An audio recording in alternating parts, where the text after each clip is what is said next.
Hello viewers, আজকে আমার এই গরুটা একটু পাতলা পায়খানা করছে, একটু অসুস্থও বটে। তো পায়খানাটা দেখলে বুঝতে পারবেন যে আসলে কেমন পায়খানা করছে। তো এর জন্য আজকে ওষুধ খাওয়াবো। এর জন্য আমি খাওয়াবো ডিআউট ভেট মোডিস ভেট। প্রথমে ওষুধগুলো গুঁড়ো করে নিলাম এবং পরে ভুষির সাথে মিক্সড করে দিলাম। আমি মূলত প্রত্যেকটা ওষুধই এরকম ভুষির সাথে মিক্সড করে খাওয়ানোর চেষ্টা করি।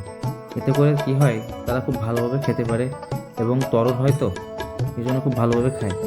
তো এবার আমি গরুকে খাওয়ানোর জন্য ভুসি আর ওষুধের পেস্ট বানিয়ে নিলাম।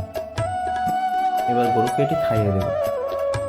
আপনারা যারা গরু পালন করেন তারা কে কীভাবে ওষুধ খাওয়ান সেটা কমেন্ট করে জানাবেন।